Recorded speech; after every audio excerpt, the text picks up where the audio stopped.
Hello, this is Liz. Welcome to my little urban homestead and welcome to Fabric Friday. Today I think I'm going to show you exactly how I've done this quilt and well, it's not a quilt, how I've done this table topper. It's a very easy pattern. It doesn't look it, it looks very difficult, but it's an easy pattern. I backed it in the same material fabric that I put in it, and I bound it in a different way. I took the backing over to the front instead of doing normal binding, so I may do that again and I'll show you how I'm doing it.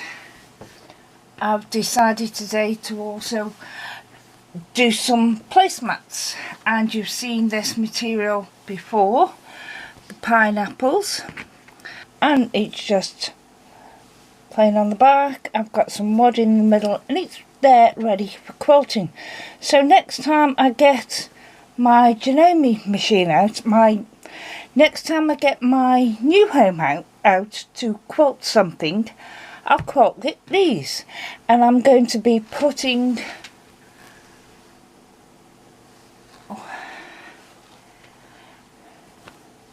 this binding round them. This tomato fabric, I've laid it out and I'm going to do little placemats, and they're just on black, and I'm going to do the binding different. I'm going to bring the back up and that will be the binding on it there. So that's the same again, all ready for me to quilt next time I get the machine out. So they are there ready and waiting. I've finished this blue table topper and I thought I'd show you how to do it because it's a very easy pattern. So I've cut strips out.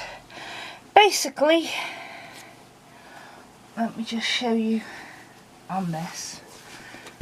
The black that's on the table topper is going to be this purple fabric that I've got.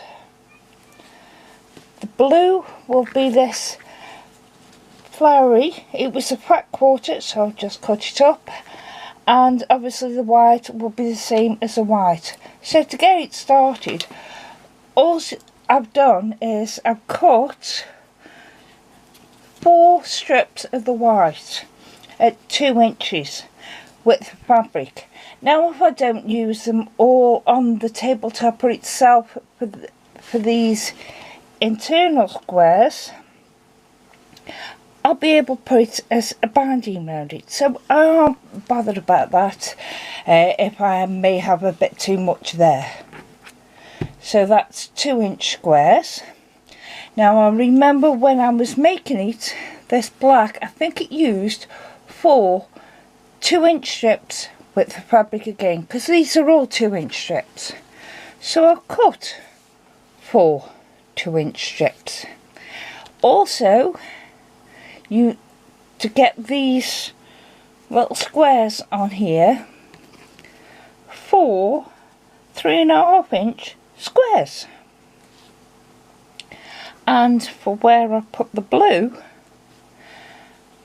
I've got this, there was a fat quarter and I've just cut it into 2-inch strips. I hope there's going to be enough there. I think there will be, but we'll see how it goes. So what you do first of all is take your 3.5-inch squares and just sew white on 2 edges. So I'll take it to the machine and do that now. So I've sewn 2 strips to either side of my square. I pressed the seams back towards the dark side because obviously I don't want some shadows showing through. Then you take it back to your machine, get your next strip of white. Well, you can trim these up first of all so they're all level. Let's just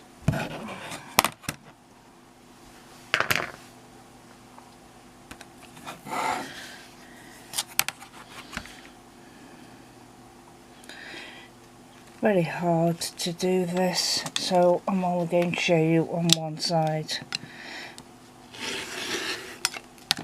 Just trim it up nicely.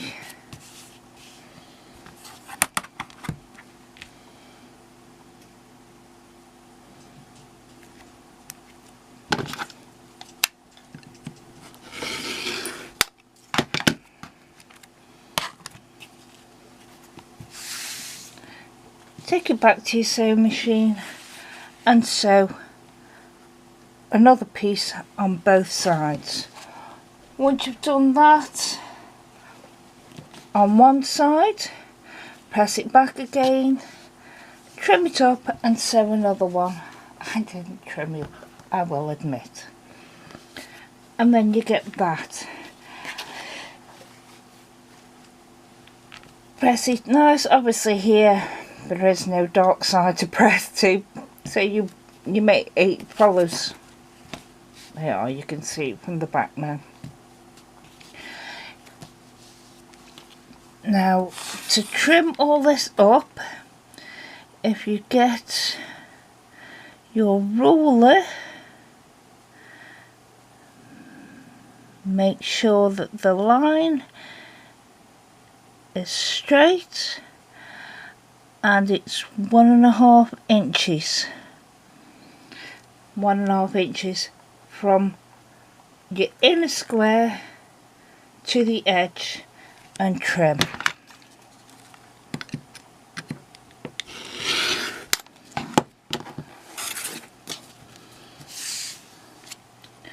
And do that all the way around it.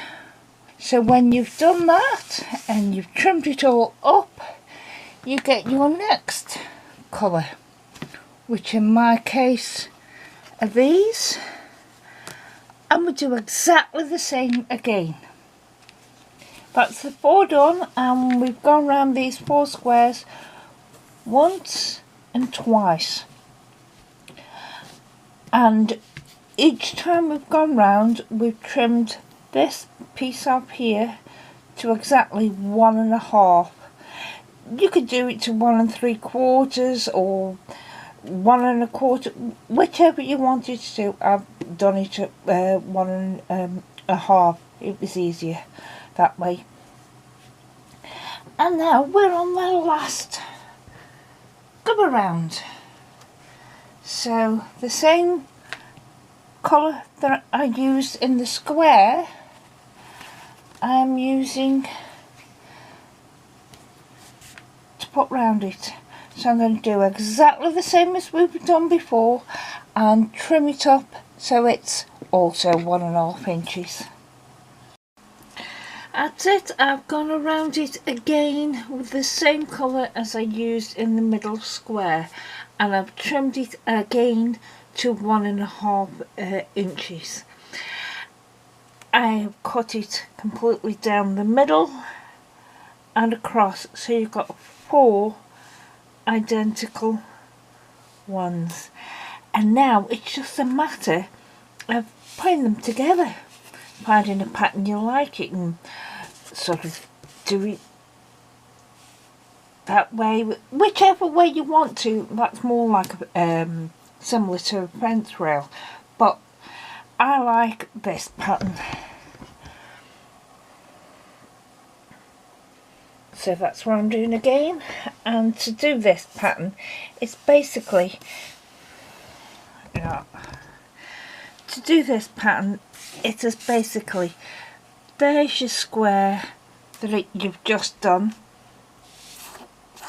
turn one corner completely around. The next corner goes completely around, and then you will add it to the rest of them. Put them on it, which is what I'll do now. So that corner goes in there, on. No, I'm lost. No, I won't. There and there.